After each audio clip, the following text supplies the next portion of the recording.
Baby girl, you are so pretty, pretty, pretty, pretty. Baby girl, you are so pretty, pretty.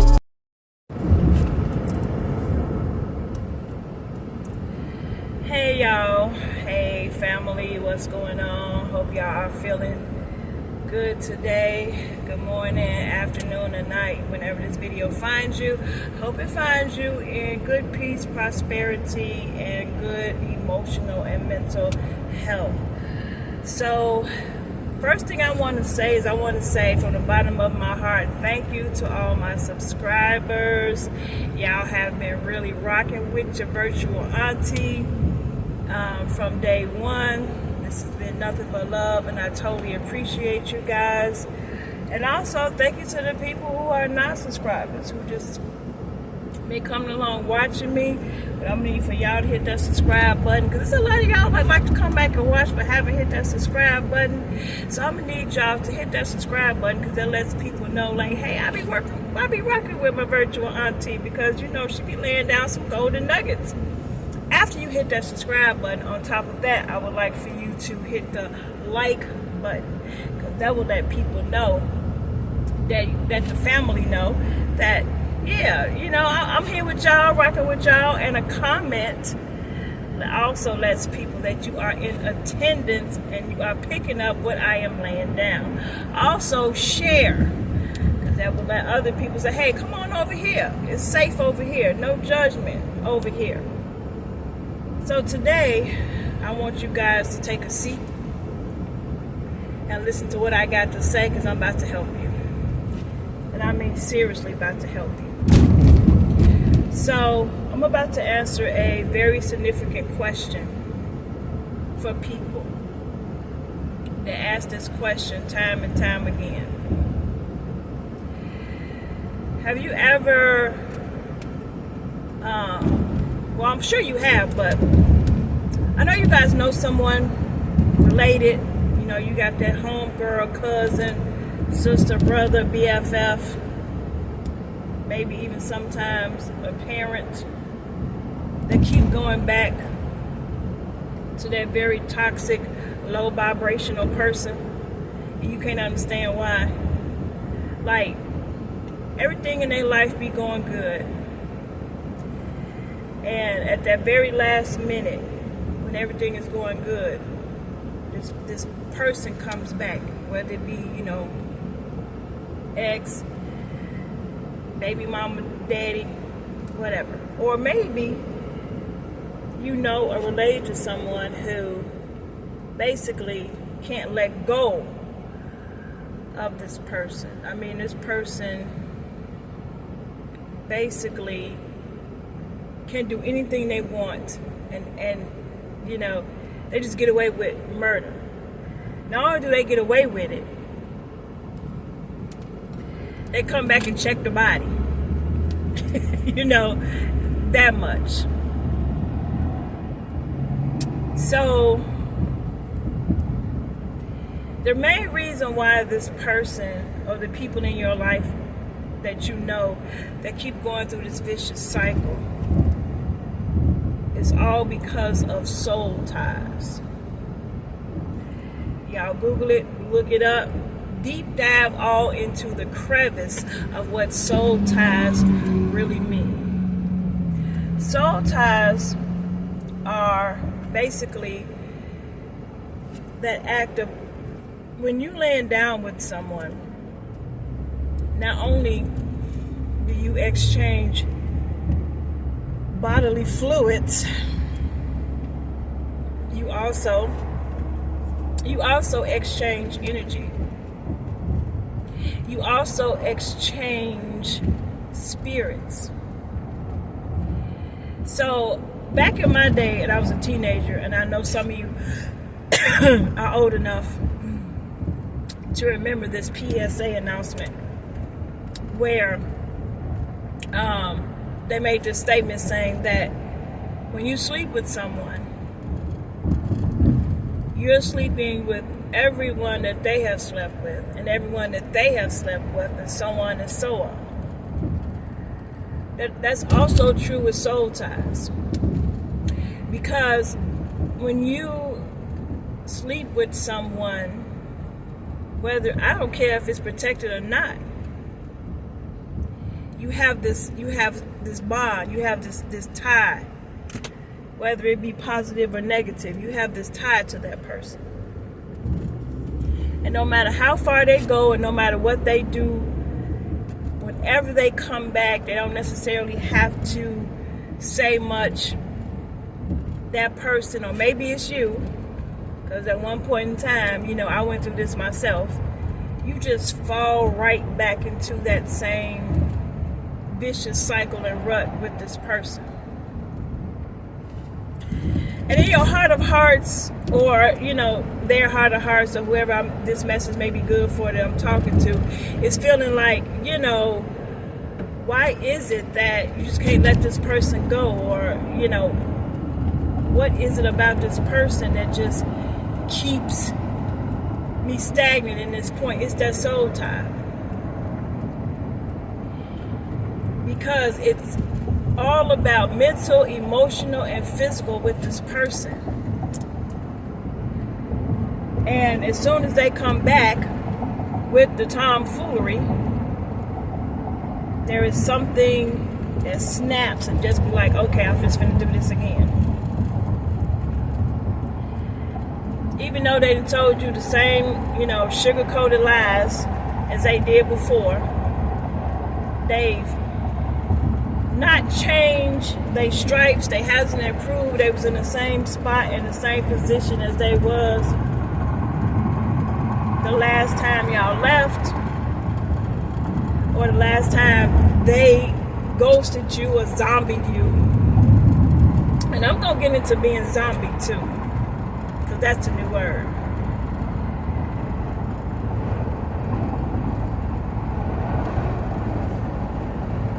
You just basically cannot resist, cannot say no. And I find more often that I really don't want to say more often this happens to women, because now I'm starting to find out that men go through this just as much as women go through this. So you meet this person and y'all chemistry is, you know, is mad strong. Y'all just basically automatically just have this, you know, fiery, passionate chemistry. That's number one with the emotional. And then, you know, without much effort, y'all find yourself talking, building up more chemistry. Then there's an attraction, because there has to be an initial attraction in the beginning in order for you to keep talking to this person. So that's where the emotional comes from. And then they're saying everything that you want and need to hear, because sometimes it's not all about what you want to hear. It's a lot of time it's all about what you need to hear. That comes with the mental.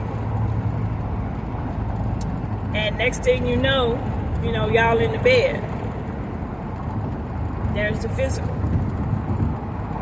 So this person that is this low vibrational toxic person is getting joy and excitement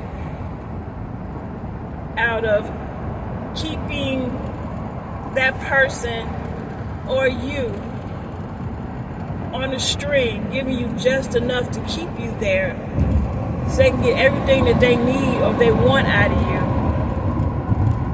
and they go on about their business. But you still got that soul tie there, so you can't 100% tell them no.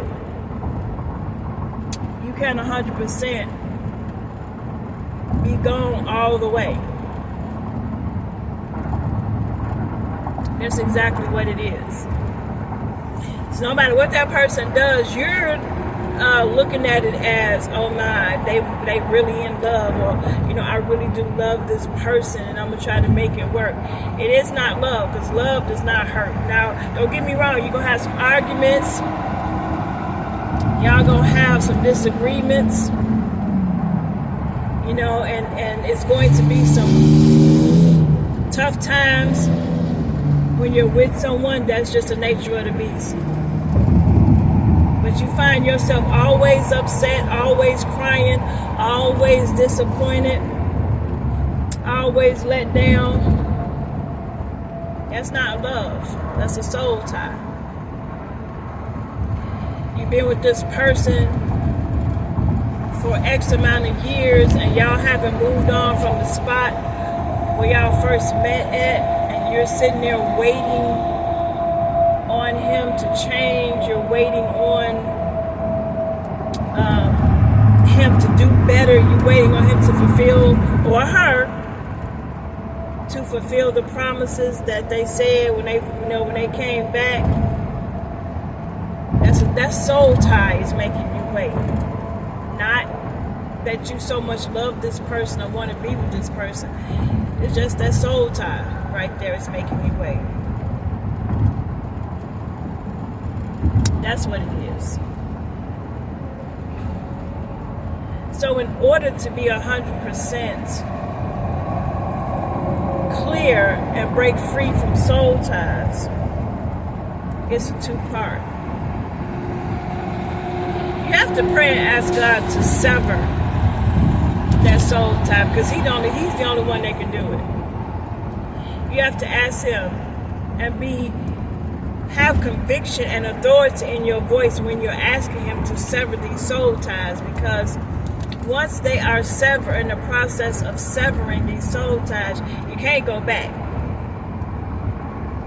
You literally have to, when you ask God, please sever this soul tie, break it, cut it off, destroy it, you can literally not go back and pick up that residue.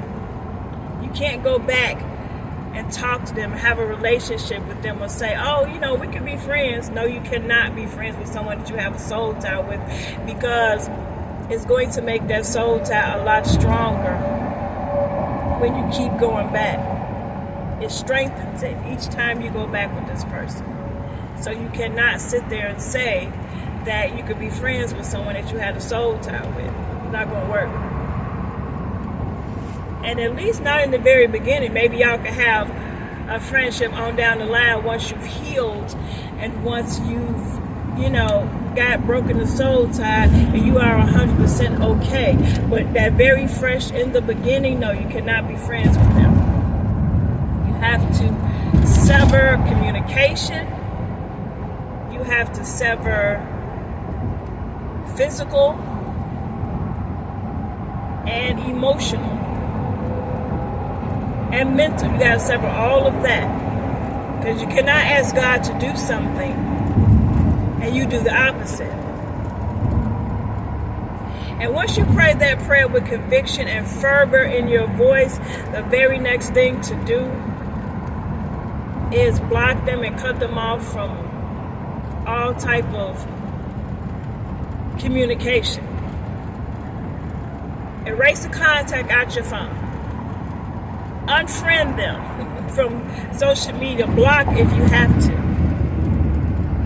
because that is going to stop you from, wanting to reach out. That's going to stop that soul tie from lingering, because every time you see their name, it could bring something up. Every time you see a post on your social media, that could bring something up. So that is the second part after you say your prayer. All communication must stop. If you go somewhere and you're going to run into them, go somewhere else. Y'all got mutual friends. Put up a healthy boundary that, if you and that person are not together anymore, you don't really want to know what they're doing. You don't want to have no conversation about them. You don't want to be explaining every time you see somebody, well, what happened to y'all? Or what's up with y'all? Or what's going on? And you're telling the same story. Shut that down real quick. Because that's another string that's going to keep that soul tied together. Cut that off real quick.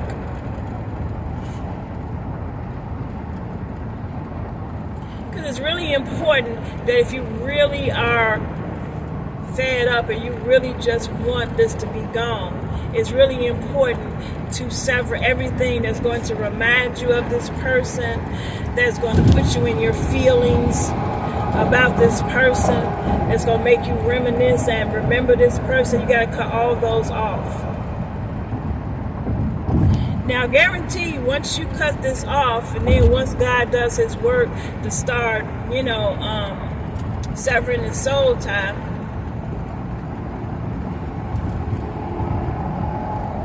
you got to fill that hole with something positive. Because now, there's a hole there. There's an emptiness there. So you got to fill it with all positive stuff. And I'm talking about, go to church, read your Bible, get you a hobby, go hang around positive people with good vibes. Do something, or challenge yourself. Start a business, write out a business plan. Do something that you always wanted to do. Go somewhere, invest in yourself, make sure that you are happy and healthy. And because after you get done with the soul ties, you're going to go through what's called an emotional detox. Emotional detox is very healthy, because my apostle always says that crying and tears is good for the soul. It cleanses the soul. You're going to have some emotions. Don't push them down. Go through that emotional detox. But do not go through an emotional detox with another person. Don't bounce from one person to another person, because that's not going to help you. Alcohol is not going to help you. All the other narratives out there is not going to help you. It's going to numb you, but it's still going to be there. So let those emotions come up. Go through that emotional detox and then start building from there. Start investing in yourself. Start getting back to you. Change your hair color. Take yourself out on a date. It is okay to, mingle with people, but don't run from one person to the next person. Please, I cannot reiterate that enough. That would be the biggest mistake. Because you cannot get over someone up under them or up under a new person. Because now you create soul ties with another person based off the soul tie that you had with the old person. And now, instead of it being soul ties and being spirits, this thing is turned into one big terrifying demon. I don't know why my throat's so dry, y'all, but yeah, my throat is really dry today. So this is one of those little golden nuggets, guys, that I wanted to come on here real quick and talk about, because a lot of us go through these. And like I said, I do not talk to you guys and tell you guys these things that I haven't been through or I haven't experienced, because I have. We all have experienced, and we all have been a fool for somebody. And yes, your virtual auntie has been there herself back in my heyday a time or two. So when I come on here and tell you guys about these stories, it's coming from experience. I would not tell y'all anything or give y'all own advice that I wouldn't take myself, or haven't been through myself, or haven't done myself. Because then that would make me a serious hypocrite. And your virtual auntie is not trying to be a hypocrite to my virtual nieces and nephews, because I take this seriously. This is my job. I keep reiterating to you guys, I'm working for y'all. Once I say it again, I'm what? For the people. I am working for the people. I want y'all to remember that. So this is not a joke to me. I do take this seriously. This is my face and this is my words, and I do not want to lead anybody astray, be false, and I'm not doing this for clicks and views. I am sincerely from the bottom of my heart reaching out to my virtual family, my virtual nieces and my nephews who need someone to talk to, who may need some advice but don't want to talk to everybody, or maybe you just want unbiased opinion from someone who's been where you've been. Or from someone who's been where you at right now, to let you know that, hey, yeah, you may have been there, but guess what? You're going to come out on the other side if you put in the work. Nothing comes easy, and no answer is overnight. So, yeah, you may pray and you ask God, but you got to do your part too. Not saying that God needs no help. God don't need no help. But you got to show him that this is what you mean and this is really what you want. It's to sever the soul tie from this low vibrational person who don't mean you no good, and you're not strong enough to do it yourself, so I need some help. And then after you cut off all communication and go walk the other way, he gonna put in the overtime to be like, yep, it's over with because you were serious. Now you cannot sit there and tell God that you want this, but it continue to, nurture this soul tie. Then, well, I'm just going to wait on God to fix it. God finna be like, I'm not finna fix it. I'm not finna wasting my time and my blood. I'm not finna fix that because you ain't ready to let go. You're not serious about it. So you have to be serious about it. You have to be dedicated to the work. You have to do the work, because in the end, you're going to be so much better and so much happier. And if you run into somebody that you know, pray for them that soul tie is severed.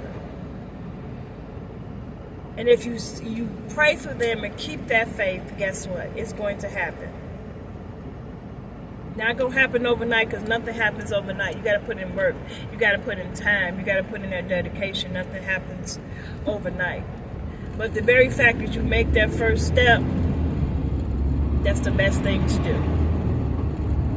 Make that first step of letting that person go who don't mean you no good. Or pray that someone that you know, that they, let that person go. And I'm going to tell you a story about my daughter, who was in the same type of situation. And I was riding in my car on my way to work, as I usually do. That is my time where I be doing the most talking to God. I was very angry and upset at the situation. Not at anyone, and definitely not at God. And I remember in my voice, in my car, saying this with anger, frustration, and authority. I said, God, this boy does not mean my child no good. He is not good for her or to her. And I need you to sever that right now. By that next day, my daughter came to me and she said, yeah, Mom, I'm not talking to him anymore. I'm cut off all communication with him and everything. And I said, okay. But the one thing I didn't do was run back and nag her all the time and tell her and try to convince her how awful he was, because when you do that to the person, it only pushes them closer to that person. Because now they want to stick up and defend what they think they have. They're not defending that person. They're defending what they think they have with the person. Because they're not on the outside looking in. Their perspective is they're looking at it from, inside view, instead of looking at what you're seeing, which is the outside. All of the negative things, all of the things that are any good, they're looking at it from the potential side, like I said, what they think they have with this person, which they actually do not have any of these things with this person. So do not spend or waste your time trying to convince them how awful this person is, because they're not looking at that. Yes, it's going to push them closer. And it may be a rough difficult thing to do. You got to step back, let them go through what it is that they're going through, and just secretly pray. Get quiet and pray. And maybe sometimes you have to set up your own healthy boundary with that person, because most of the time when these people are going through things, they like to find emotional and spiritual dumping grounds to release all of that, negative, low vibrational energy on somebody, and then go fill it up with some more back to that same person. So sometimes you got to do that. That doesn't mean you're not supportive. It doesn't mean that you don't love them. That just means, hey, I cannot, you are already going through something. I don't want you dragging me what you're going through together. So, hey, we about to do this. I'm about to set up a healthy boundary and stay back here while I'm allowing you to do what you do. And I'm just going to pray for you. And I hope that you get past this. Because sometimes they're just not ready. But if it's you, the same thing. Do not be pulling people into your situation. They're mad at them because they're sick and tired of it, and they start to separate from you because they've been through this cycle. They're tired just like you're tired. Well, you may not be tired, but they are. Because I used to watch Intervention. I still do, but there was a counselor on there. He's no longer on there. His name was, I can't remember. I think his name was Jeff. But he used to say something when they had their intervention. He used to say that, how did it go? He used to say something like the addict gets sick, but everyone else has the symptoms. Or he used to say something like the addict is the one that gets to be, gets the joys out of doing whatever they're doing, and the family is the one that gets sick and gets the symptoms. It was something to that nature, which really means is that, you get to have the fun. You come and dump on me, now I'm stuck with the symptoms and the sickness. That's kind of what he was trying to say with the whole thing. So I hope that I dropped a little golden nugget for you guys. I hope that someone got something out of this. I hope you can share this with someone that needs to hear it so they can get something out of it. And I hope you guys have a wonderful, prosperous day full of happiness and prosperity. And if you are not happy with how things are going, it is all up to you to change it. It is all up to you to take that first step and change how we want things to be, your situation.